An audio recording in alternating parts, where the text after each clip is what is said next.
everybody, welcome back. My name's Stephanie. On this channel, I share mostly about my weight loss journey and kind of how I've been doing since having weight loss surgery, the vertical sleeve gastrectomy in September of 2021. And then I share all kinds of other stuff, how I try to keep my sanity by meal planning, cleaning, recipes, you know, all that good stuff. So it's a little bit of everything here. So I hope that you'll stick around if you like that kind of content. And let's talk about how this week went. So the month of January was my lowest amount of weight that I have lost. And there's some good things and some frustrating things. And so I want to talk about all of that. First of all, let's talk about the weekly weigh-in. So I was down 0.6 pounds. That is the lowest amount that I have lost in any given week since having surgery. Week after week, I'd see the scale kind of tip a little bit more, down a pound, down 1.2, then I was down 0.6. Didn't really know what to make of it. You know, of course, I blamed myself very first. You know, I'm like, okay, what am I doing? Okay, I've got to be accountable for kind of just being a little bit off. I just felt off in the month of January. I wasn't really eating just once or twice a day. It was like once or twice a day, and then if there was something going on, I'd kind of participate, or maybe I'd grab a little, you know, snack here and there. My surgeon really does want me to only eat like once or twice a day, and he's not worried about the calories. He doesn't have me track my protein. My surgeon has me focus on hydration and my vitamins, and you can probably hear a party going on in the background. I do have 3 kids. I thought that this would be a quiet time. I guess not. I'm not going to edit this video because I don't have time today, unfortunately, to make it nice and pretty. So anyway, I did have to take accountability. I've been kind of stuck between wanting to eat a little bit more flexible than what my surgeons told me to do, as in like maybe a low carb tortilla here and there, a couple tortilla chips here and there. I bought some keto crackers at Costco. Those are not things that are approved by my surgeon. So I'm kind of in this space between wanting to be compliant, wanting to have a little bit more flexibility, still wanting the results. What do I do? You know, so I started by logging my calories, and I found that on like a big day, I was eating maybe 700 calories. On like a lower day, it's like 350 to 450 calories. So if you look at that, it wouldn't really make sense if I was only eating that much to only lose like 1 pound a week, right? So, you know, then I have to say, well, what's my hydration? Am I really getting in my true 64 ounces minimum of water every day? Well, maybe not every day. Okay, then I have to look at my stress. I have to look at my sleep. Got to look at the time of the month. I'm probably somewhere between like a week to a week and a half before my period starts, or is supposed to start. My cycles have been getting a little bit shorter since having surgery, so sometimes it's a surprise. So I think that there's other factors, and I think before I would just be like beating myself up and really stressed out and immediately say, what am I doing wrong? What did I do wrong? Well, there's some things that I could do better about, and I'm going to take accountability for that. But there's also a lot of things that go into losing weight, and that's what I've learned. Maybe I didn't move as much. Maybe I moved more. I've been sore. I've been skiing. I've been really busy this whole week. You can see I've got pain on my hands. I've been painting and helping my friend and doing heavy lifting like every single day. I have gone for a couple of walks. I even jogged one night this month. Like I said, we've been skiing.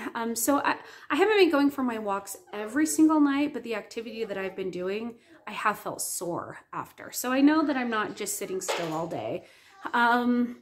So I don't know. I don't know. And I don't know what my surgeon would tell me, but you know, they are my support system. You know, I've talked about this in therapy, like kind of finding that balance between doing every single thing that my surgeon has told me to do because I want the maximum results, right? And then also realizing that I'm still a human. I'm not perfect. The surgery doesn't fix the head hunger entirely. It doesn't take away that, you know, that old habit of coping by eating and snacking. Like there's still work to do, but I would say that this is by far the easiest weight that I've ever lost.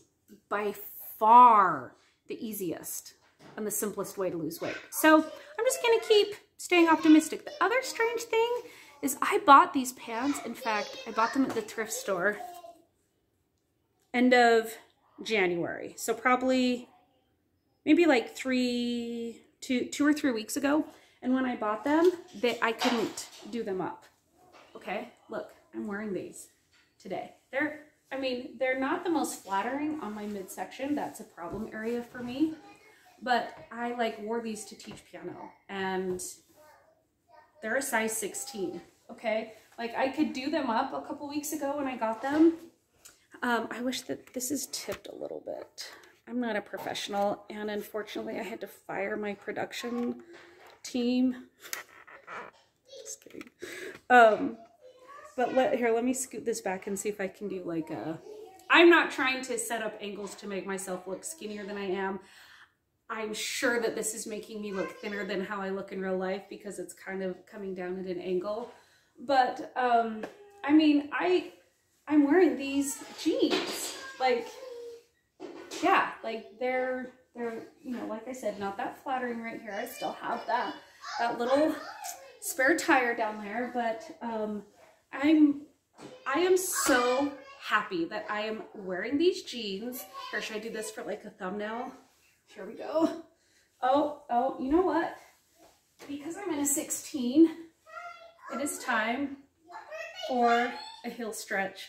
I know that I have my heel stretch fan club out there, so anytime I hit a good milestone, I have to do my heel stretch or the splits.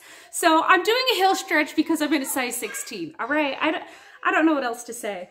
I think that having maybe like a little bit of, you know, a couple months, kind of December, January, to kind of experiment a little bit, kind of like test the boundaries. I think that was good for me. I think it was good mentally. It was very telling, you know, maybe where the slippery slope is for me. So I'm optimistic. I'm a positive thinker anyway, so it is difficult for me to truly be optimistic about weight loss because it has been such a dead end failure for me for the last 12 years. And so to have this progress, yeah, my knee-jerk reaction is like, oh crap, I've ruined my surgery.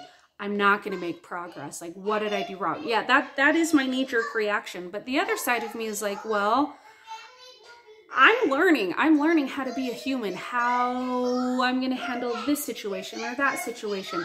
What's still a trigger to me? What is still hard? How am I managing my stress? How am I sleeping? What do I need to do? You know, I'm still figuring it all out. I shouldn't be expected to have it all figured out or be perfect or have all of my bad habits like disappear just because I had surgery, right? Like, I think that we all go into surgery saying, I know it's not going to fix everything. I know that it's not going to be a cure-all. I know it's not going to be magic. But I think that I also kind of had this idea that by having surgery, that it would be a little bit more dramatic in ways that have been more mild side effects. Like my brain, I can definitely tell a difference in my brain. But my brain still sneaks up on me and tells me I'm hungry when I'm really not. Okay, I mean, I gotta take control of that.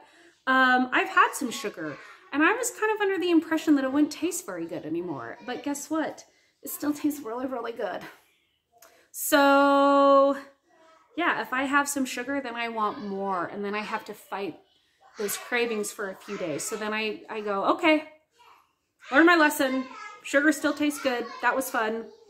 Gotta, you know, really keep some boundaries around that. So I'm just learning. It's just been a learning month. That's all for this month. So anyway, I guess I'll leave it at that. I don't really have anything else other than I am trying to focus more on the whole foods that are on my surgeon's list. In fact, I printed off all my paperwork again. I've been reading over it and I'm like, okay, I really do need to focus on just these foods and not try to push any boundaries. So that's what I'm going to be focusing on. We'll see what happens the next week. We'll see what happens with the weight loss. I could be you know, retaining a little bit more water in my muscles. I could be, maybe I've built a teeny tiny bit of muscle. If I did, I probably didn't build very much, but you know, skiing is a pretty intense workout. So anyway, I hope you guys have a great weekend. I know that this video is up a little bit late. I do weigh in on Tuesdays, so maybe on Tuesday you'll see another weigh-in video from me.